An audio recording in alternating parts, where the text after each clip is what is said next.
Now that we're getting the hang of unguided bomb delivery, we're going to move on to using unguided rockets. We have two rocket types loaded for this lesson, but they're both delivered in the same manner, basically point and shoot when within range. We'll keep this lesson in active pause mode as we discuss unguided rockets. Press the spacebar to continue. Take a look at the weapon status panel in the center of the front dash. You'll see that only the third most outer and inner stations can be loaded with rockets, indicated by the yellow lights. On the black weapon panel to the left of the HUD is a dashed field that indicates the selected weapon type. Currently, no weapon type is selected. Let's select rockets now by entering air-to-ground mode. Press 7. Great. Now we're in air-to-ground mode, and you can see HPC, which indicates rockets, shown in the current weapon field. You can also see green lights on the active weapon station indication. In this case, the third most outboard station on the right wing. In the lower right portion of the HUD, you are provided the name of the selected rocket type. You can see S8KOM, which indicates the S8KOM. This rocket uses a B8M1 rocket pod with 20 rockets per pod.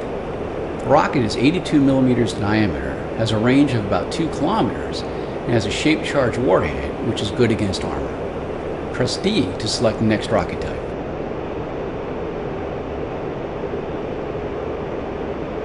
This is the S13OF, which is held forward to a B13L rocket pod. The rocket is larger than the S8, having a diameter of 122 millimeters. It has a blast fragmentation warhead and has a range of about 2 kilometers. High explosive and blast fragmentation warheads are best used against unarmored and lightly armored targets. However, a direct hit on an armored vehicle may destroy it, depending on the size of the warhead. Press the spacebar to continue. In addition to the S8KOM and the S13OF, the Su-27 can employ 2 other rocket types. The S-24B is your largest rocket with a diameter of 600 millimeters and a massive 235 kilogram blast fragmentation warhead. Given its size, the S-24B is not housed in a pod, but rather directly attached to the weapon station. The final rocket is the S8OFP2. Like the KOM version, it's an 82 millimeter rocket with 20 rockets per pod. However, this one is a blast fragmentation warhead. Press the spacebar to unpause the lesson and fly through all the gates ahead. As we're en route to the target, we can practice your low-level ingress skills. Nearing the target, we'll initiate a pop-up attack.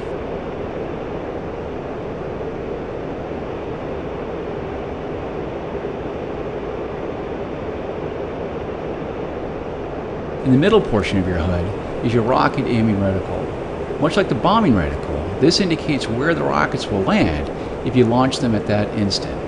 However, the range must be within minimum and maximum range value of the selected rocket type.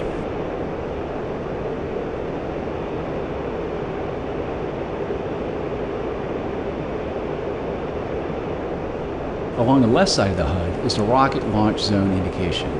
The top bar indicates the maximum range of the rocket, and the bottom bar indicates the minimum safe range. The caret moves vertically along the left side of the HUD to indicate your current range based on where the rocket aiming reticle is placed. When the caret is between the maximum and minimum range bars, the range is valid. When your selected rocket type is within range, a launch authorization cue will appear on the HUD.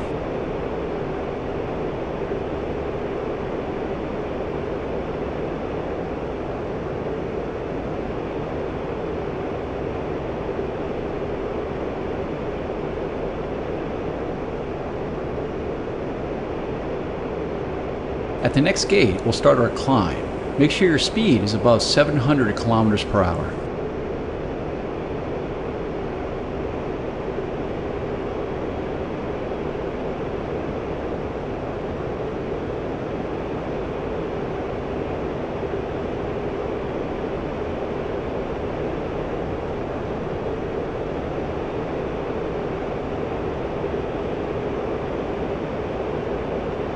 As you pass through the top gate, roll the aircraft inverted and pull the nose down to the target.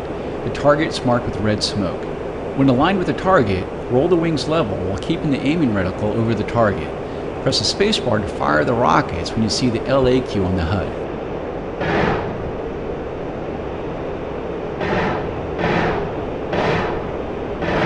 Nice hit on target. You can end the lesson now by pressing escape key, or you can practice using other rocket types on the targets I just marked with green smoke.